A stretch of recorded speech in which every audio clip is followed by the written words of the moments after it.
السلام علیکم ورحمۃ اللہ وبرکاتہ۔ الحمد للہ نحمده ونستعینه ونستغفره ونؤمن به ونتوکل علیہ ونعوذ باللہ من شرور انفسنا ومن سیئات اعمالنا، من يهده الله فلا مضل له ومن يضلل فلا هادي له، ونشهد أن لا إله إلا الله وحده لا شريك له، ونشهد أن محمدا عبده ورسوله،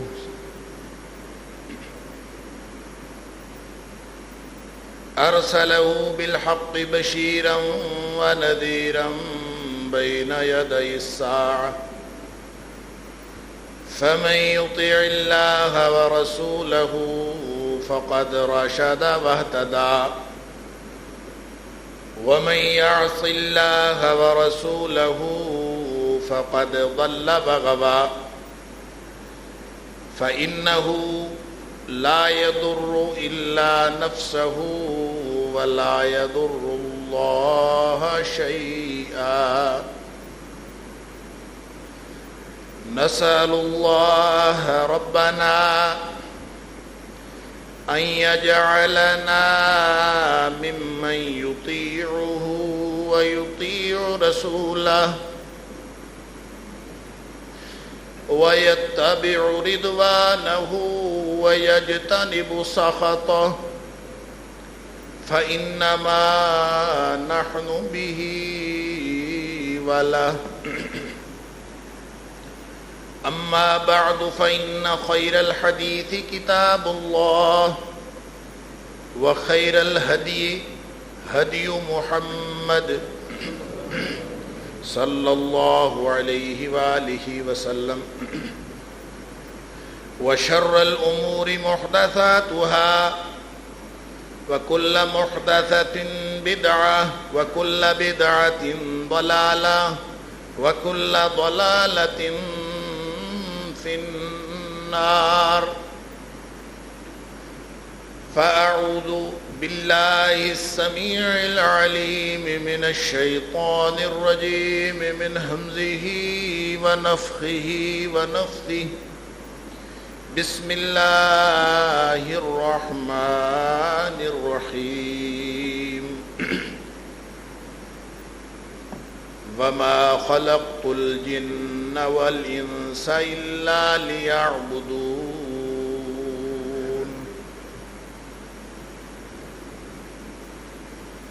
اور میں نے جنوں اور انسانوں کو صرف اس لیے پیدا کیا ہے کہ وہ میری بندگی کریں. صدق اللہ العظیم.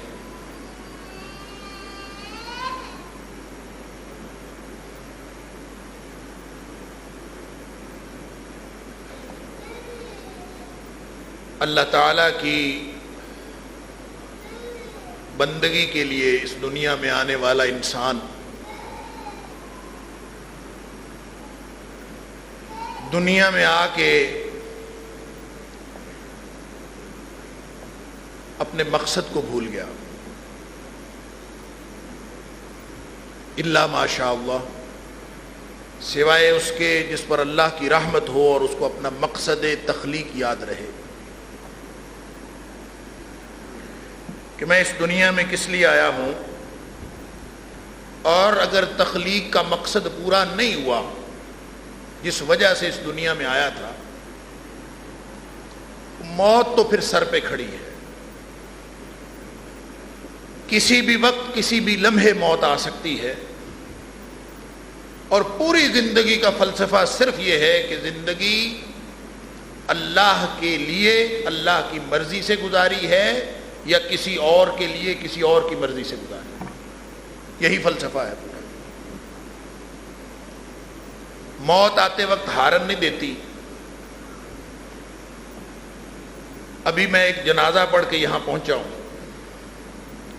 ہمارے دفتر میں گریڈ 17 میں کام کرنے والا افسر کل چھٹی کر کے گھر یہ یونیورسٹی سے گیا ہے، تو سڑک کراس کر رہا تھا کہ موٹر سائیکل لگی، اس کی وجہ سے گرا اور پیچھے سے گاڑی آ کے اس کے اوپر چڑھ گئی۔ ساری رات اس کی میت لاوارث میت کے طور پر جناح ہسپتال میں پڑی رہی۔ رات کے 2 بجے کہیں گھر والے ڈھونڈتے ڈھانڈتے وہاں پہنچے۔ یہ زندگی ہے، ہارن دے کے نہیں آتی موت۔ سوال ایک ہی ہے کہ جتنی زندگی گزاری کس کی بندگی میں گزاری، کس کی عبدیت میں گزاری۔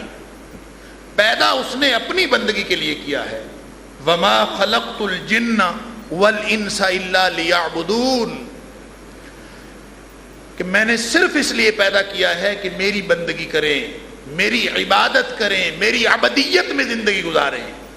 اور یہ بات ہماری کئی دفعہ ہو چکی ہے کہ عبادت کے لیے پیدا نہیں فرمایا، عبدیت کے لیے پیدا فرمایا۔ عبادت عبدیت کا حصہ ہے۔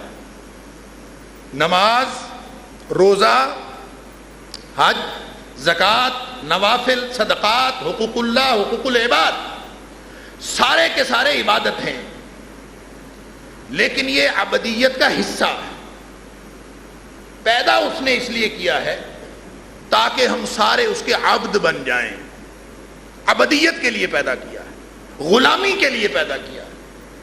اور وہ کیا ہوتی ہے؟ وہ 24 گھنٹے، ہفتے کے 7 دن، مہینے کے 30 دن، 12 مہینے، پوری زندگی، ایک لمحہ بھی انسان اس غلامی سے باہر نہیں آ سکتا۔ عبادت تو یہ ہے ہم نے نماز پڑھی اور نماز پڑھ کے نکل گئے، عبادت ختم۔ لیکن اللہ فرماتا ہے فَإِذَا قَضَيْتُمُ الصَّلَاةَ، جب تم نے نماز پڑھ لی، فَانتَشِرُوا فِي الْأَرْضِ، پھر زمین میں نکل جاؤ، وَاذْكُرُوا اللَّهَ كَثِيرًا۔ اس بات کو بھولنا نہیں ہے کہ تم غلام اللہ کے ہو۔ ریڑھی لگانی ہے ریڑھی لگاؤ، دفتر میں بیٹھنا دفتر میں بیٹھو، ساری زندگی کے کام کرو، کاروبار کرو، جو کرنا ہے کرو۔ وَاذْكُرُوا اللَّهَ كَثِيرًا لَعَلَّكُمْ تُفْلِحُونَ۔ جب تم یاد رکھو گے کہ اصل تمہارا مقصد کیا ہے، وَاذْكُرُوا اللَّهَ كَثِيرًا لَعَلَّكُمْ، یہ اگر سبق بھول گیا کہ میں غلام کس کا ہوں، تو میں یہ عرض کرتا رہتا ہوں کہ اس کا تعلق انسان کی فطرت کے ساتھ ہے، انسان کی سرشت کے ساتھ ہے۔ انسان کو بنایا ایسے ہے، اس کی مینوفیکچرنگ ہی ایسے ہوئی ہے، بائی ڈیفالٹ ایسا بنا ہے کہ یہ ہے ہی اصل میں عبد، پیدا ہی غلام ہوا ہے، اس کی ذہنیت غلامانہ ہے، ہمیشہ کسی نہ کسی کے پیچھے چلتا۔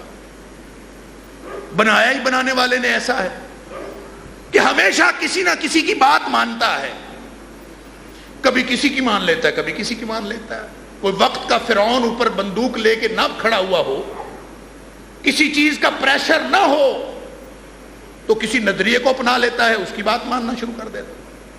کسی نہ کسی کا غلام ضرور ہوتا، کسی نظریے کا، اپنے پیٹ کا، اپنی مرضی کا، کسی وقت کے فرعون کا، کسی قومیت کے نظریے کا، یا کسی بھی چیز کا غلام۔ یہ لازماً غلام ہوتا ہے، کوئی شخص ہو نہیں سکتا کہ وہ انسان ہو اور وہ غلام نہ ہو۔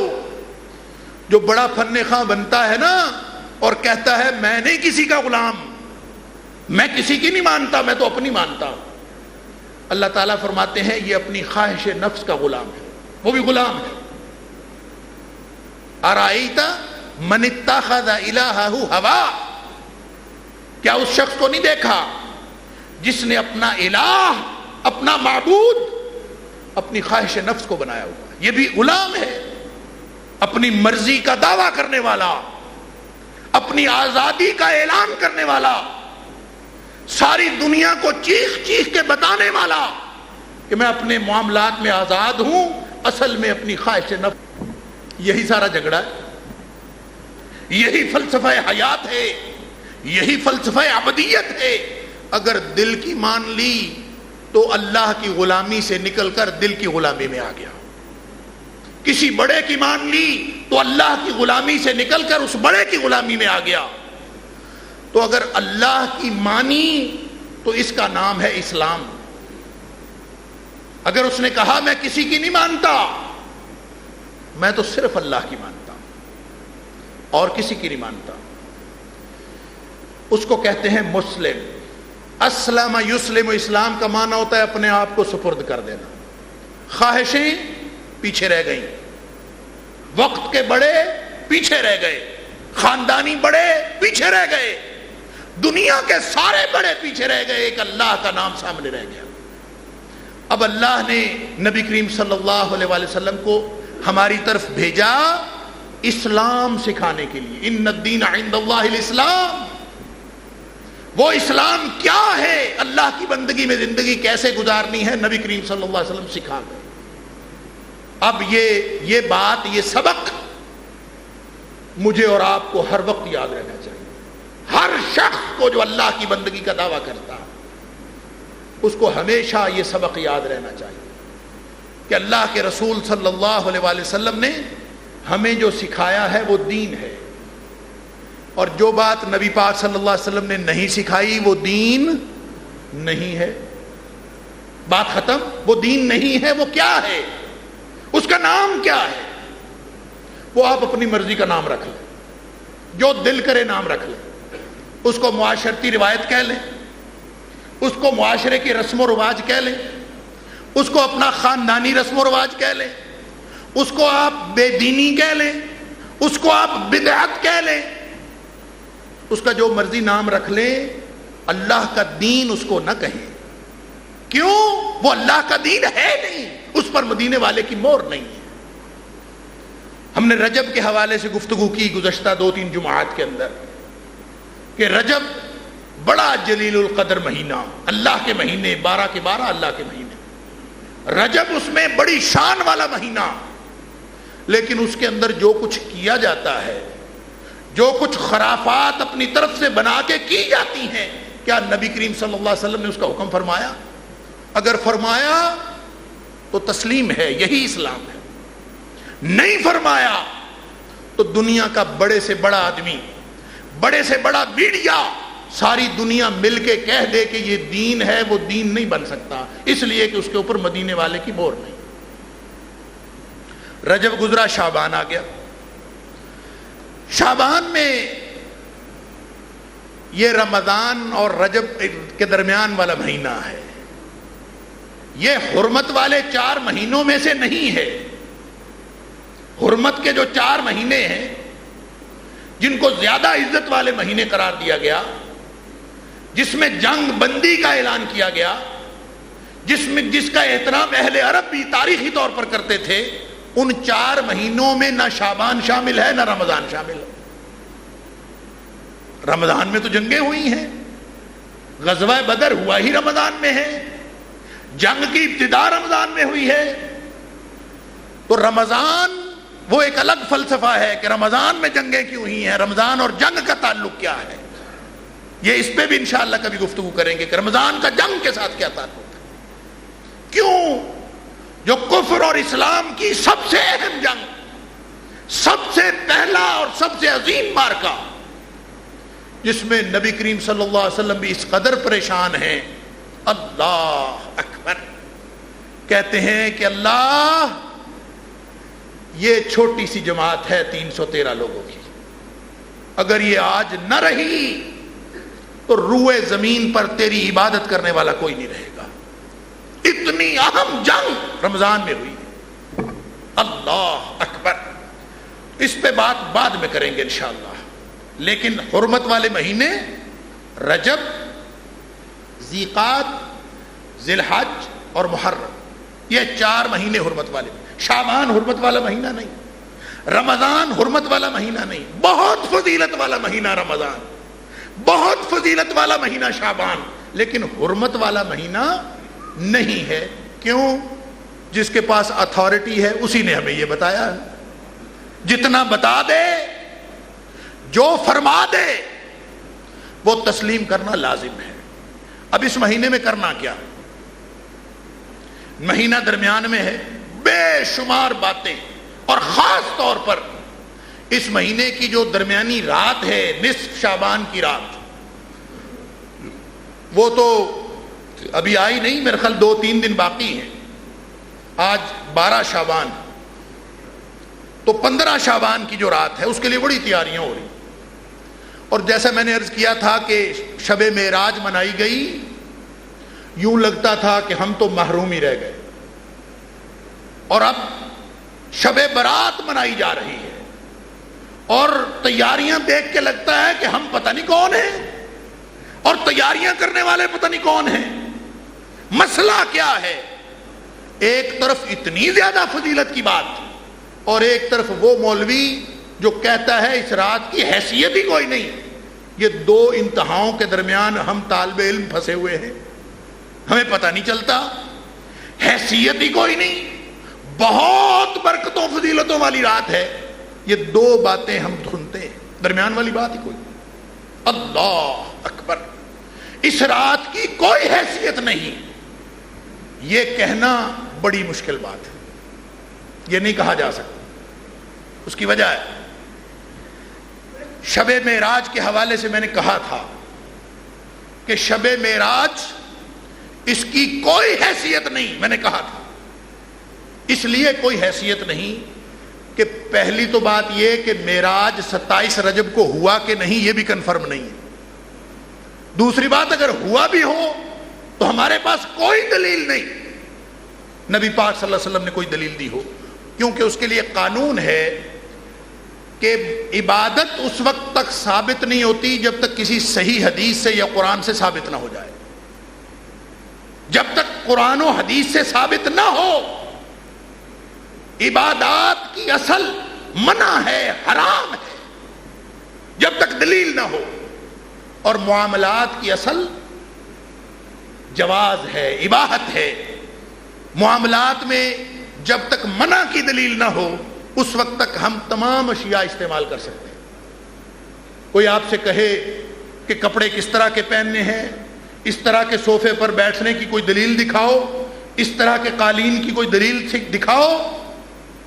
عبادات اور معاملات کی فقہ ہی مختلف ہے، عبادات اور معاملات میں حلت و حرمت کا اصول ہی مختلف ہے۔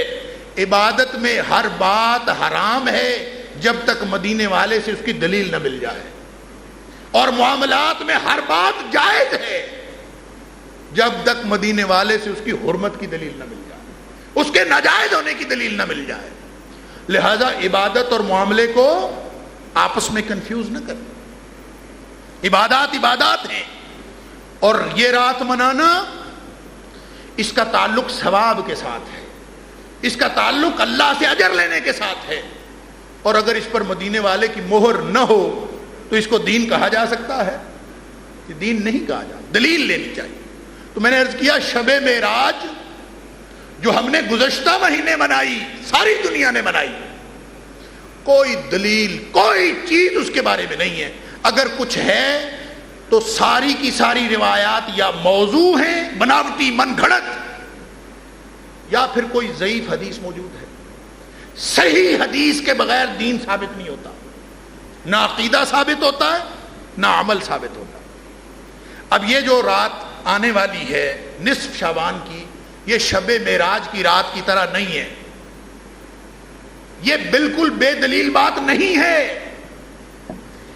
اس کے بارے میں ایک حدیث ایسی ہے، ایک روایت ایسی ہے جو معجم طبرانی کے اندر بھی ہے، صحیح ابن حبان کے اندر بھی ہے، اور علامہ بہقی نے بھی اس کو روایت کیا ہے، اور وہ روایت صحیح ہے۔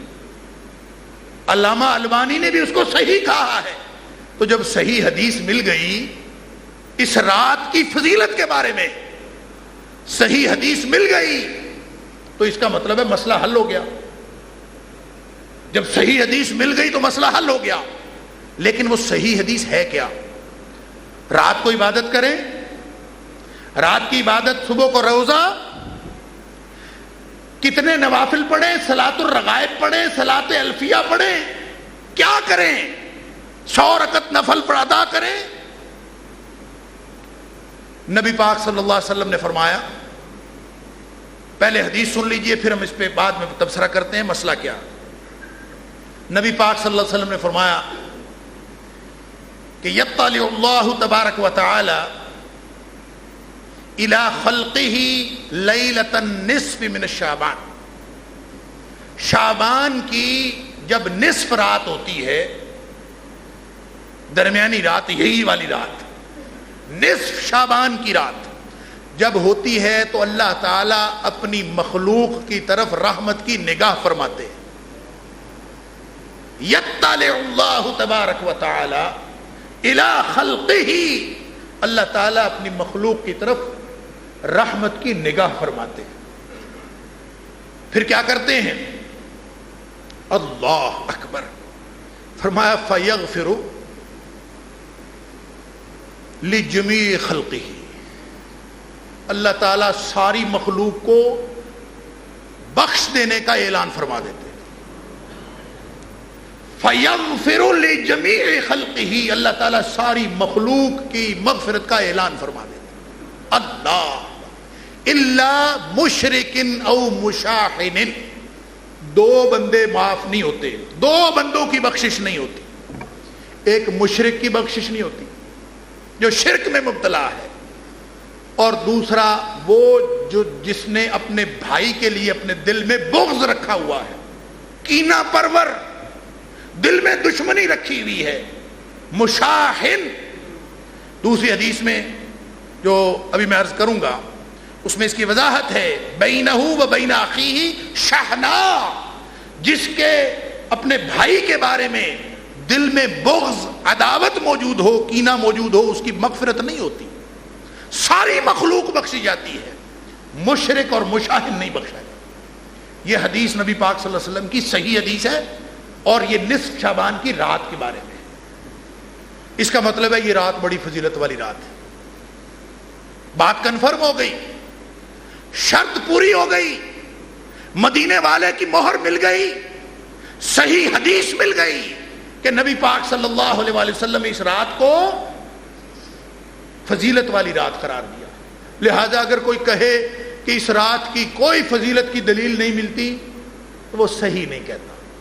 وہ کوئی بھی کہے، جب صحیح حدیث موجود ہے، یہ حدیث اور بھی الفاظ کے ساتھ موجود ہے لیکن حدیث یہی ہے، ایک ہی روایت ہے، اس کے الفاظ مختلف ہیں اور مفہوم تقریباً ایک ہی ہے دونوں کا۔ اس دوسری حدیث میں، دوسری روایت میں یہ ہے کہ اللہ تعالیٰ سب مومنین کی مغفرت فرما دیتا اور کافروں کو مہلت دے دیتا۔ اب یہ بھی اللہ کی رحمت دیکھیے، یہ نہیں فرماتا کہ مومن بخشے گئے اور کافر پکڑے گئے، یہ نہیں اعلان کرتا۔ یغفر للمؤمنین ویملی للکافرین، مومنوں کو بخش دیتا ہے، کافروں کو مہلت دے دیتا ہے، شاید کل کلاں ایمان ہی لے آئیں۔ اللہ، یہ بھی رحمت ہے اللہ تعالیٰ۔ بہرحال یہ حدیث ثابت کرتی ہے کہ اس رات کی فضیلت تو ہے، لیکن اس کے علاوہ جتنی روایات موجود ہیں، اس ایک روایت کے علاوہ ساری کی ساری روایات یا موضوع ہیں، یعنی من گھڑت، بناوٹی، یا پھر ضعیف ہیں۔ اس کا مطلب ہے یہ حدیث اگر کسی عبادت کی بنیاد بن سکتی ہے تو یہ حدیث ہے، اگر یہ کسی عمل کی بنیاد بن سکتی ہے تو یہ ہے۔ تو کیا خیال ہے کہ اگر کسی رات یا دن کی فضیلت ہو تو پھر اس میں عبادت نہیں کرنی چاہیے، زیادہ اس کو خاص نہیں کر لینا چاہیے عبادت کے لیے؟ فضیلت جو آ گئی کہ اللہ تعالیٰ سب کو بخش دیتا، اس نے بہت سارے لوگوں کو پھر دلیل دے دی کہ اس کا مطلب یہ ہے کہ اس رات کو عبادت کرنی چاہیے، فضیلت والی رات ہے، اللہ تعالیٰ مغفرتیں کرتا۔ تو اللہ تعالیٰ نے یہ تو نہیں فرمایا، نبی پاک صلی اللہ علیہ وسلم نے یہ تو نہیں فرمایا کہ اللہ تعالیٰ عبادت جو کر رہے ہیں ان کی مغفرت کر دیتا ہے، جو سوئے ہوئے ہیں ان کی نہیں کرتا، یہ تو نہیں فرمایا۔ ایک بات، اللہ تعالیٰ تو لجمیع خلقہ، مشرک نہیں، مشاہن نہیں. یہ دو نہیں ہے تو چاہے سویا ہوا ہے تو بھی اللہ تعالیٰ اس کی مغفرت فرما دیتا. اس کا تعلق عبادت کے ساتھ نہیں ہے، یہ کنفیوز نہ کریں اس بات. فضیلت والا ہونا اور بات ہے اور عبادت کرنا یہ اور بات ہے. مثال کے طور پر میں عرض کرتا ہوں، جمعے کا دن فضیلت والا دن ہے نا، جمعے کی رات فضیلت والی رات ہے جس کو ہم شب جمعہ کہتے ہیں. اسی طرح سوموار کا دن فضیلت والا دن ہے، جمعرات کا دن فضیلت والا دن ہے. حتیٰ کہ نبی پاک صلی اللہ علیہ وسلم نے فرمایا، مسلم شریف کی حدیث ہے، تفتح ابواب الجنہ، جنت کے دروازے کھول دیے جاتے ہیں یوم الاثنین و یوم الخمیس، سوموار کو اور جمعرات کو جنت کے دروازے کھول دیے جاتے ہیں. ساتھ فرمایا فَيُغْفَرُ لِكُلِّ عَبْدٍ لِكُلِّ رَجُلٍ لِكُلِّ عَبْدٍ، ہر بندہ بخشا جاتا ہے. یہ تو لیلۃ النصف کی بات کر رہے ہیں نا پہلے ہم، نصف شعبان کی رات کو ہر بندہ بخشا جاتا ہے. مسلم شریف کی حدیث کہتی ہے کہ اللہ کے رسول نے فرمایا ہر سوموار اور ہر جمعرات بخشے جاتے ہیں، یوم الاثنین و یوم الخمیس، جمعرات اور سوموار کو فیغفر لکل عبد، سارے ہی بندے بخشے جاتے ہیں، الا من یشرک باللہ شیئا، مشرک نہیں بخشا جاتا. ایک تو مشرک نہیں بخشا جاتا، دوسرا فرمایا، دوسرا وہ راجل نہیں، یہاں پہ فرمایا من لا یشرک باللہ شیئا، جو اللہ کے ساتھ شرک نہیں کرتا وہ بخشا جاتا. ہر وہ بندہ جو اللہ کے ساتھ شرک نہیں کرتا وہ بخشا جاتا ہے. الا رجلا، سوائے اس آدمی کے کانت بینہ و بین اخیہ شحناء، جب دو آدمیوں کے درمیان بغض اور کینہ موجود ہے تو اللہ تعالیٰ ان کی بھی مغفرت نہیں کرتا. نتیجہ کیا نکلا؟ وہی دو بندے باقی نہیں رہ گئے، مشرک اور مشاہن، کینہ پرور. اس کے بارے میں بھی نبی پاک صلی اللہ علیہ وسلم نے فرمایا انذروا ہذین حتی یصطلحا، پھر فرمایا انذروا ہذین حتی یصطلحا، انذروا ہذین حتی یصطلحا. یہ جو دو لوگ ہیں نا آپس میں کینے کی وجہ سے بخشے نہیں گئے، فرمایا ان کو بھی مہلت دے دو، شاید صلح کر لیں، ان کی بھی بخشش ہو جائے. مہلت دے دو، 3 دفعہ فرمایا انذروا ہذین حتی یصطلحا، ان کی بھی بخشش ہو جائے. اب جو بات نبی پاک صلی اللہ علیہ وسلم نے نصف شعبان کی رات کے بارے میں فرمائی فضیلت کے حوالے سے، وہی بات نبی پاک صلی اللہ علیہ وسلم نے سوموار اور جمعرات کے بارے میں فرما دی. لہذا اب جمعرات اور سوموار کو ہم عبادت کے لیے خاص کر لیں گے. فضیلت کی دلیل عبادت کے لیے خاص کرنے کی دلیل نہیں بن سکتی. حتیٰ کہ نبی پاک صلی اللہ علیہ وسلم نے، ایک مسلم شریف کی حدیث ہے اس میں آپ نے اس کی اور وضاحت فرما دی. فرمایا فضیلت والے دن اور راتیں تو آتی رہتی ہیں، ان کو عبادت کے لیے خاص نہیں کرنا، منع فرما دیا، منع فرما دیا. مسلم شریف کی حدیث ہے، صحیح حدیث. فرمایا لا تختصوا یوم الجمعہ، لا تختصوا لیلۃ الجمعہ بقیام من بین اللیالی، دوسری راتوں سے مخصوص کر کے شب جمعہ کو عبادت کے لیے مخصوص نہ کرو. لا تختصوا لیلۃ الجمعہ، جمعے کی رات کو، شب جمعہ کو عبادت کے بے قیام، قیام کرنے کے لیے، راتوں کو نوافل پڑھنے کے لیے اس کو خاص نہ کرو. من بین اللیالی، یہ بھی دوسری راتوں کی طرح رات ہے، فضیلت اپنی جگہ، لیکن عبادت کے لیے خاص نہیں کرنا. پھر فرمایا جمعہ. اب جمعہ کتنا عظیم دن ہے کہ نبی پاک صلی اللہ علیہ وسلم نے فرمایا اس دن ایک گھڑی آتی ہے، جمعے کے دن ایک ایسی گھڑی آتی ہے، ایک ایسا وقت آتا ہے کہ اس وقت جو شخص جو دعا کر لے اللہ قبول فرما لیتا. بڑا مبارک دن ہے، لیکن فرمایا لا تخصوا یوم الجمعہ، یہ جمعوں کا دن یہ خاص نہ کرنا، بے صیام، روزہ رکھنے کے لیے خاص نہیں کرنا. فضیلت اپنی جگہ، عبادت کے لیے خاص نہیں کرنا. من بین الایام، دوسرے دنوں میں آپ کہیں کہ جمعہ کا دن چونکہ فضیلت رکھتا ہے میں تو جمعے کو روزہ رکھا کروں گا، نہیں رکھ سکتا، نہیں خاص کر سکتا. فضیلت اپنی جگہ.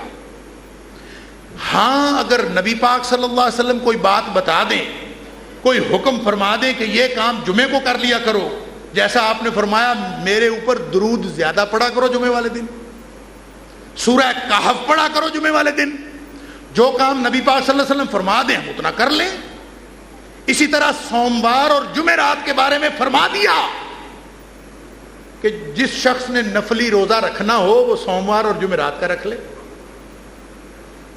اب اگر نبی پاک صلی اللہ علیہ وسلم نے نصف شعبان کی رات کے بارے میں بھی کوئی بات فرمائی ہو تو وہ دین ہے، نہیں فرمائی تو اس کی فضیلت عبادت کی دلیل نہیں بن سکتی، عبادت کے لیے خاص کرنے کی دلیل نہیں بن سکتی.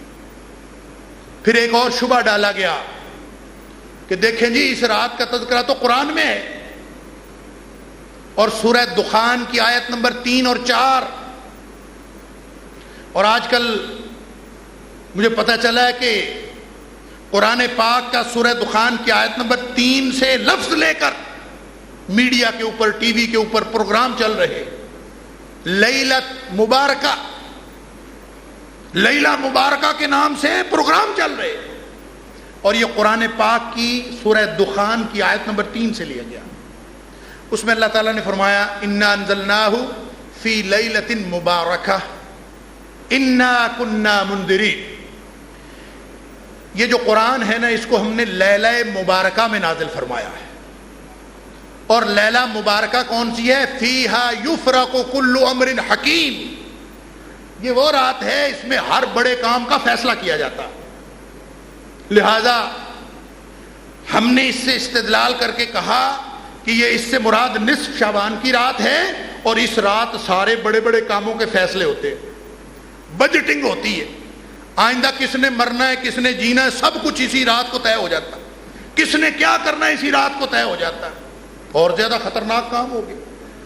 عبادت کے لیے فضیلت کی رات، پھر فیصلے کی رات، لہذا بیٹھے رہو ساری رات عبادت کرنے. یقیناً بیٹھتے، یقیناً کرتے عبادت اگر نبی کریم صلی اللہ علیہ وسلم نے فرمائی ہوتی، یا آپ نے حکم فرمایا ہوتا، صحابہ کرام نے فرمائی ہوتی، نبی پاک صلی اللہ علیہ وسلم نے پسند فرمایا ہوتا، آپ نے خاموشی اختیار فرمائی ہوتی، کسی بھی طریقے سے نبی پاک صلی اللہ علیہ وسلم سے ثابت ہو جاتا تو ہم یقیناً کرتے. فضیلت ثابت ہے، لیکن فضیلت عبادت کو خاص کرنے، عبادت کے لیے خاص کرنے کی بنیاد نہیں بن سکتی، اس لیے کہ اگر وہ عبادت کے لیے خاص کریں گے تو پھر سوموار کو بھی خاص کریں، پھر جمعرات کو بھی خاص کریں. جو حکم نصف شعبان کی رات کے بارے میں ہے وہی حکم سوموار اور جمعرات کے دن کے بارے میں ہے. تو لیلہ مبارکہ منائی جا سکتی ہے تو یوم مبارک کیوں نہیں منانا؟ پھر ہر ہفتے میں 2 پروگرام کریں، ایک سوموار کے لیے ایک جمعرات کے لیے. جو فضیلت لیلہ مبارکہ کی ہے وہی فضیلت یوم الخمیس اور یوم الاثنین کی بھی ہے. اللہ اکبر.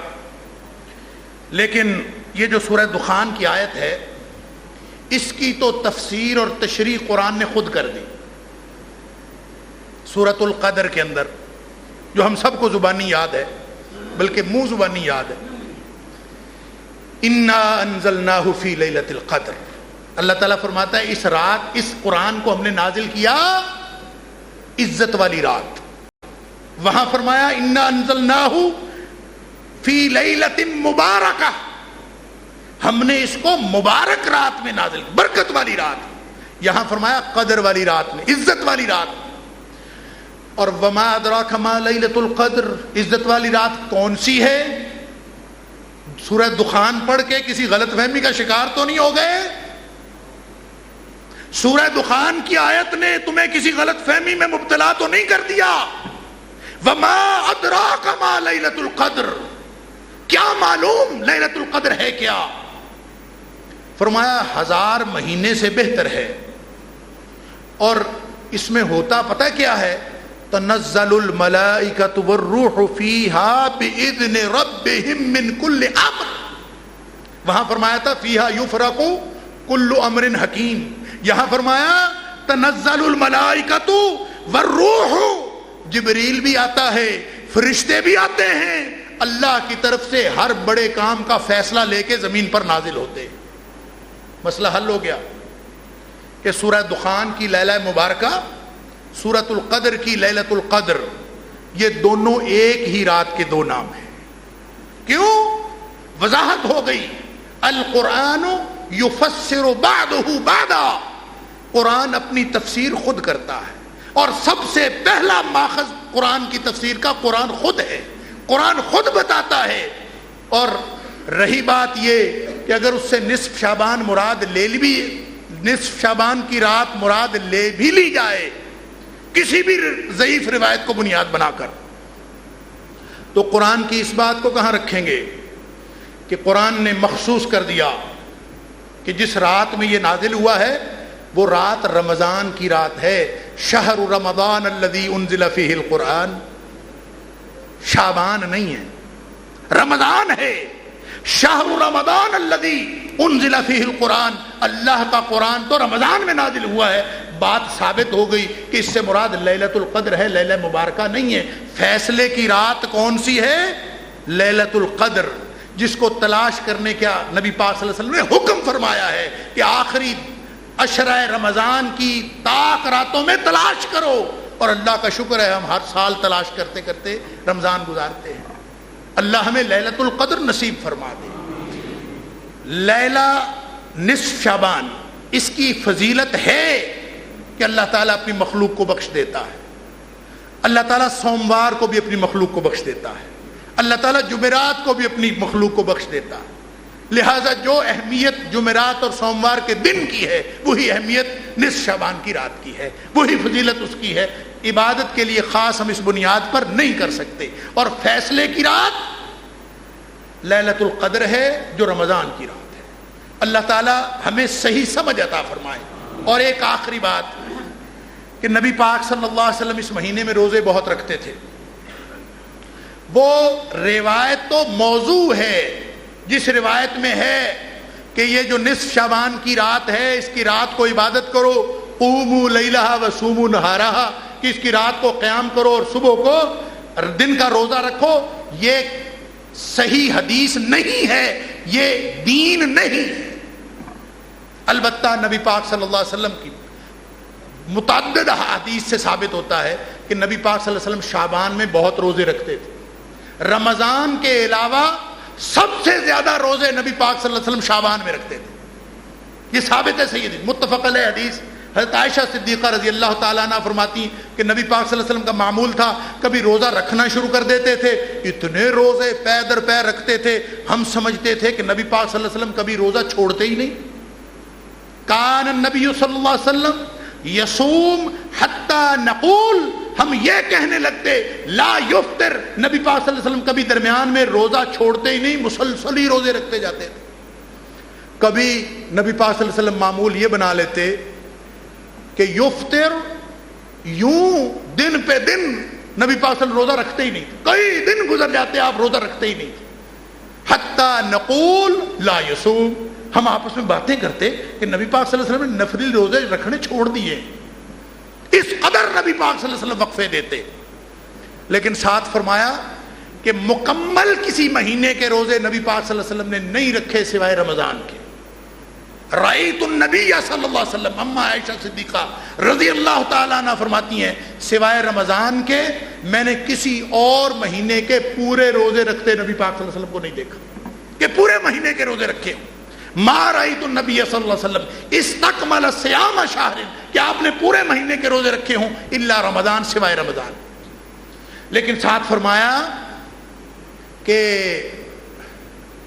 سب سے زیادہ روزے نبی پاک صلی اللہ علیہ وسلم شعبان میں رکھتے. وما رأیت النبی وما رأیتہ، میں نے آپ کو دیکھا، آپ کو نہیں دیکھا کہ شعبان کے علاوہ کسی مہینے میں اتنے زیادہ روزے رکھتے ہوں. وما رأیتہ اکثر صیاما، کہ زیادہ روزے رکھتے ہوں. منہ فی شعبان، شعبان کے علاوہ کسی مہینے میں اتنے روزے رکھتے نہیں دیکھا. گویا نبی پاک صلی اللہ علیہ وسلم، اور ایک حدیث میں عائشہ فرماتی ہے، ابو داؤد شریف کی حدیث ہے کہ نبی پاک صلی اللہ علیہ وسلم کو شعبان میں روزے رکھنا پسند ہی بہت تھا. آپ بہت روزے رکھتے تھے. تو کسی نے پوچھ لیا اما عائشہ تو بس یہ کہتی ہیں کہ نبی پاک صلی اللہ علیہ وسلم کو تمام مہینوں سے سب سے زیادہ جو پسند تھا وہ رمضان کے علاوہ شعبان میں روزے رکھنا پسند تھا. تو اسامہ بن زید رضی اللہ تعالیٰ عنہ نے، ایک دوسری روایت میں آتا ہے، پوچھ لیا نبی پاک صلی اللہ علیہ وسلم سے کہ اللہ کے رسول صلی اللہ علیہ وسلم آپ رمضان کے علاوہ سب سے زیادہ روزے شعبان میں رکھتے ہیں، کیوں؟ نبی پاک صلی اللہ علیہ وسلم نے وضاحت فرمائی. نسائی شریف کی روایت ہے اور صحیح حدیث. نبی پاک صلی اللہ علیہ وسلم نے فرمایا اصل میں یہ مہینہ جو ہے نا شعبان، اب یہ الفاظ نبی پاک صلی اللہ علیہ وسلم کے میں بعد میں عرض کرتا ہوں، گویا یہ استقبال رمضان کا مہینہ ہے، رمضان کے استقبال کا مہینہ ہے. آپ نے فرمایا یہ مہینہ آیا ہے رجب اور رمضان کے درمیان، رجب اور رمضان کے درمیان، اور لوگ اس مہینے سے غفلت برت جاتے ہیں. تغفل الناس ذاک شہر، یہ وہ مہینہ ہے تغفل الناس کہ لوگ اس سے غفلت برتتے ہیں، ہے یہ رجب اور رمضان کے درمیان.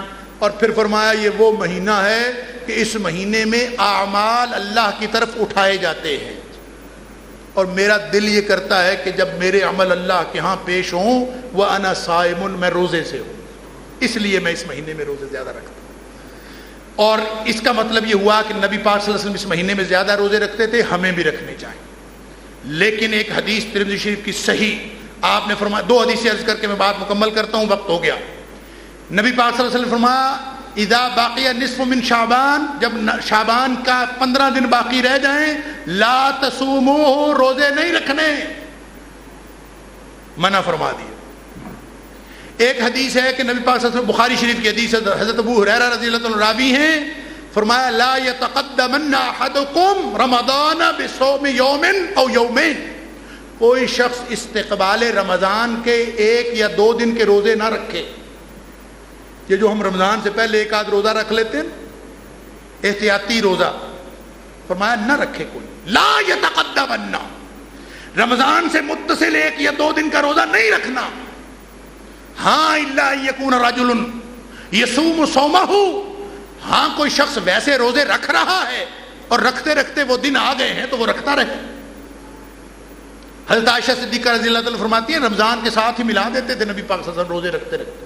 لہذا اس کا نتیجہ یہ ہے، ان دونوں قسم کی حدیثوں میں تطبیق یہ ہے کہ شعبان میں کثرت سے روزے رکھنے چاہیے، لیکن صرف رمضان کے استقبال کے لیے رمضان سے متصل قبل 1 یا 2 دن 3 دن کا روزہ نہیں رکھنا چاہیے. اس کا نبی پاک صلی اللہ علیہ وسلم نے منع فرمایا.